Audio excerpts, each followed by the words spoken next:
Doon sa nakuha nilang bunker ng Amerikano na may laman na lead bars, nickel bars at saka titanium bars, magkano nga ba daw ang presyo nito? Yan po ang ating ibabahagi sa inyo ngayon.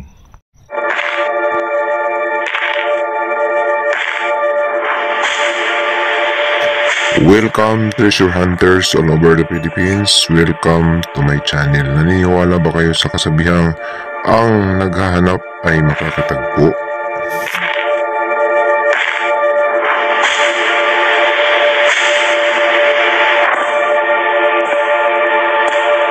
Welcome back again sa aking channel mga ka-treasure hunter. Luzon, Visayas, Mindanao, tayo na naman po ay magbabalik nga sa isa na naman pong napakagandang topic na ibabahagi sa inyo tungkol po sa Yamashita treasure hunting. At ang ating topic na ibabahagi sa inyo ngayon ay tungkol nga po dito sa isang katanungan na naman ng ating ka-treasure hunter na nagtatanong kung magkano daw ang halaga ng lead bars, nickel bars at saka titanium bars, no?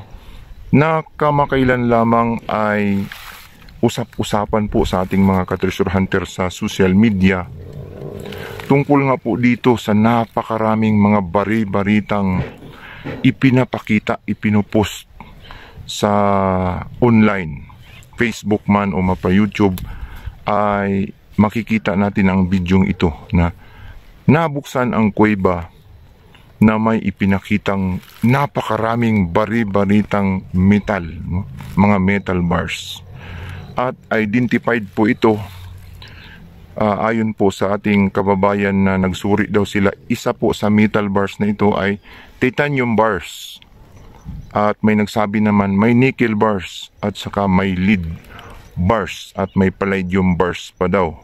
So ang palladium, precious metal po yun. Platinum bars, precious metal po yun, na nangangailangan po ng sapat na ebidensya at assay report.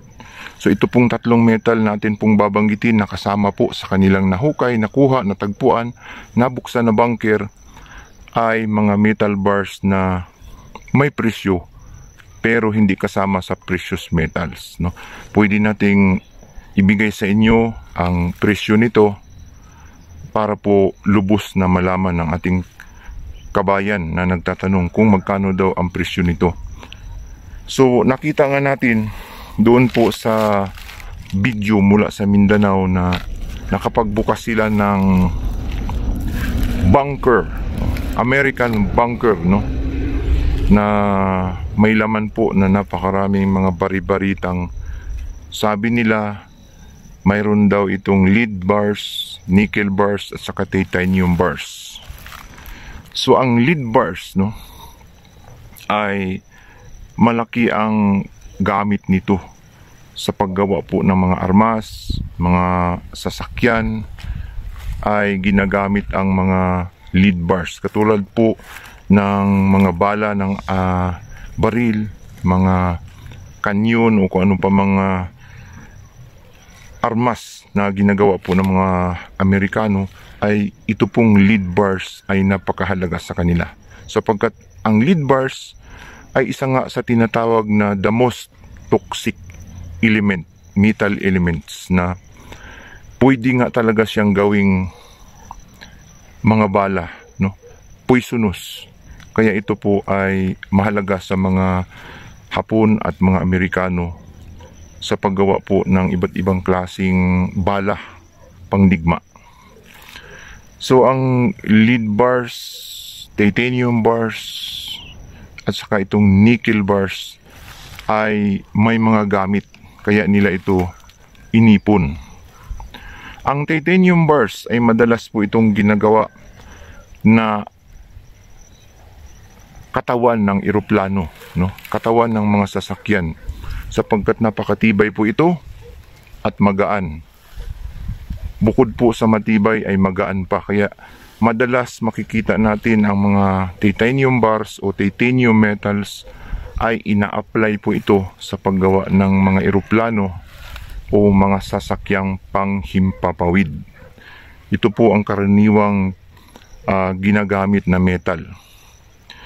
At ito pong tinatawag na nickel bars o nickel ay madalas itong ginagamit, no, sa paggawa ng mga pera, coins, no, at mga tornilyo, mga bulitas, at ito po ay ginagawang pang-aloy sa mga iba pang klaseng metal bilang pangpakintab, no, para hindi kakalawangin kaagad, sapagkat ang nickel ay corrosion resistant din, matibay. Bukod sa maganda, makintab, ay matibay din ang nickel, no? Kaya't pinili ng mga sundalong Amerikano o kinuha ng mga sundalong Amerikano or mga Hapon ang mga ganitong klasing mga bari-baritang lead bars, titanium bars at saka nickel bars, sapagkat napakalaki po ang gamit nito sa pakikipagdigma. Sa makatwid, ang mga metal bars na ito ay mahalaga sa kanila. So tinatanong ng ating ka-treasure hunter na magkano daw ito, magkano daw ang presyo, no? Magkano ang halaga ng lead, no? So ang lead bars o ang lead metal elements ay mabilis itong ibenta sa mga namimili ng metals, no? Ito po ay may presyo na per tons, per 1 ton ang presyuhan po nito. Sa junk shop per 1 kilogram, pero mura po kasi sa junk shop. So may mga kumpanya po ng mga nagtutunaw ng mga metals na namimili nito na ang per 1,000 kilo na 1 ton ay mayroon pong presyo na $2,000 mahigit, no? $2,200 pataas. At ito nga ay may presyo na around 200,000 pesos more, no? 200,000 pesos pataas ang presyo nito per 1,000 kilogram o per 1 ton. So ibig sabihin, kung mayroon kang 1,000 kilo, ay nagkakahalaga po ito ng 200,000 piso mahigit. So mahal din, mga ka-treasure hunter, ang lead bars, no? Per 1,000 kilos ang bintahan. At ito pong sinasabi nilang titanium bars, no? Sabi nila napakamahal daw itong titanium bars. Hindi. Ang titanium bars ay mas mura ikumpara mo sa nickel. Ang titanium bars ay may presyo lamang po sa online na $4,000 per 1,000 kilogram or per 1 ton, na mahigit kumulang ito po ay umaabot sa around 250,000 pesos, no? Pataas. Diyan po siya naglalaro. 250,000 pesos hanggang 300,000 pesos per 1,000 kilogram o per 1 ton. So konti lang ang diferensya nila sa lead, no?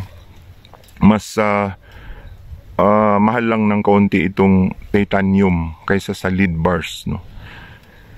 So kung diskumpiyado po tayo, pwede po nating i-type sa Google sa present prices ng mga metals. Makikita natin doon yung mga presyo ng atin pong sinasabi ng mga metal bars na ito. So pangatlo, ito pong tinatawag na nickel bars, no? Ang nickel bars ay mas mahal ng ilang beses kaysa titanium, sapagkat in demand po ito. Ginagamit po ito sa paggawa ng mga iba't ibang klaseng mahalagang kagamitan, at higit sa lahat ginagawa itong pera, no? Mga coins. So napakahalaga po ang mga nickel na ito, metal elements, dahil ginagawa talaga itong pera sa iba't ibang panig po ng mundo. Ang nickel ay nagkakahalaga po ng $20,000 pataas, at umaabot po ito ng 1 million mahigit sa peso. no? 1,300,000 pataas o mas mataas pa, depende po sa demand ng mga nangangailangan na bansa. So malinaw na mas mahal po itong mga nickel bars. Idagdag po natin kung saan pwede ibenta ang mga ito. Ito pong mga nakuha nilang napakaraming mga lead bars, nickel bars, at titanium bars. Ito po ay pwede talagang ibenta sa mga steel company, yung mga nagtutunaw ng mga iba't ibang klaseng metal. Ito ay matatagpuan natin sa online na may makikita tayong steel company. Nagmi-melt po sila ng iba't ibang klaseng metal na nangangailangan sila ng mga katulad po ng mga ganitong klaseng metal bars.